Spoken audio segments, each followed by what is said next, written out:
ఓం నమో వెంకటేశాయ. అందరికీ నమస్కారం. ఈరోజు వీడియోలో మనం సంధ్యా దీపం అంటే ఏంటి? ఈ దీపాన్ని ఎప్పుడు వెలిగించాలి? ఎందుకు వెలిగించాలి? ఈ విషయాలన్నీ ఈరోజు వీడియోలో తెలుసుకుందాం. సంధ్యా దీపం గురించి ముందు తెలుసుకోవాలంటే అసలు సంధికాలం అంటే ఏంటో తెలుసుకోవాలి.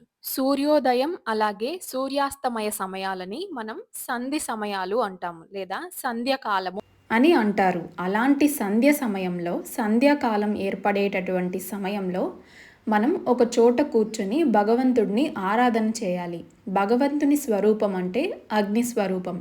మనం వేదంలో చదువుకొని ఉంటాము. అదేంటంటే అగ్నిముఖావై దేవః అంటే భగవంతుడు అగ్ని స్వరూపం అని చెబుతుంది. కనుక ఆ అగ్నిహోత్ర స్వరూపంగా దీపారాధన దీపము కలిగిన ఇంట శ్రీలక్ష్మి చేరి ధనములు ఇచ్చి, ధనం అంటే కనిపించే బంగారం, వెండి లేదా కరెన్సీ నోట్లో కాదు, డాలర్లో కాదు, ఆనందం. ఈ ఆనందం కావాలి అంటే ఇంట్లో శ్రీలక్ష్మి ఉండాలి. మీరు కానీ గమనించుంటే ఈ సంధి సమయాలలో మనకి తెలియకుండానే ఒక్కోసారి ఇబ్బంది కలుగుతూ ఉంటుంది. అదేంటంటే కోపం పెరగడం, ఆలోచన అపసవ్యంగా మారడం, అస్థిమితతో ఉండడం, అజాగ్రత్తతో ప్రవర్తించడం, అసహనంతో వ్యవహరించడం, ఇవన్నీ చూస్తూనే ఉంటాము. ఇవన్నీ జరగకుండా ఉండాలంటే ఇంట్లో సూర్యోదయ అలాగే సూర్యాస్తమయ సమయంలో ఇంట్లో దీపం ఖచ్చితంగా వెలుగుతూ ఉండాలి అని మన సనాతన ధర్మంలో చెబుతూ ఉన్నారు. అంటే దీపాన్ని వెలిగించి దీపాన్ని ఆరాధించాలి అని మన సనాతన ధర్మం చెబుతూ ఉంది. అలాగే మీరు గమనించుంటే ఏ గొప్ప కార్యక్రమాన్ని ప్రారంభించినా కూడా గొప్పవారి చేత, మహనీయుల చేత జ్యోతి ప్రజ్వలనం అన్న పేరిట వారిని రప్పించి వారి చేత దీపారాధన చేసి కార్యక్రమాన్ని ప్రారంభిస్తూ ఉంటారు. అలాగే ఇంట్లో ఎప్పుడు సంపదలతో, లక్ష్మితో ఆనందంగా ఉండాలి అనంటే సూర్యోదయానికి అలాగే సూర్యాస్తమయానికి 40 నిమిషాల కంటే పూర్వమే దీపం వెలిగించి ఉండాలి.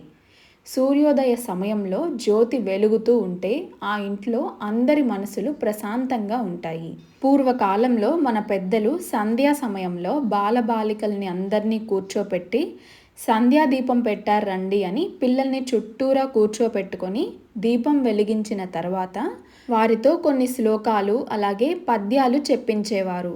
దండమొక్కటి నీకు దండితాసర దర్ప 2 దండంబులు పుండరీక 3 దండంబులు మురహరి పురుషేంద్ర 4 దండంబులు. ఇలా ఒకట్లు, ఒంట్లు, రెండ్లు ఒకప్పుడు అవి కూడా పద్యాల్లాగా చెబుతూ ఆ పద్యాల్లోనే దైవానికి సంబంధించిన నామాలు, పేర్లు చెబుతూ ఉండేవారు. అలాగే కేరళ మరియు ఇతర ప్రాంతాల్లో మీరు గమనిస్తే దీపం వెలిగించిన తర్వాత ఆ దీప సన్నిధిలో వేదాన్ని పఠిస్తారు.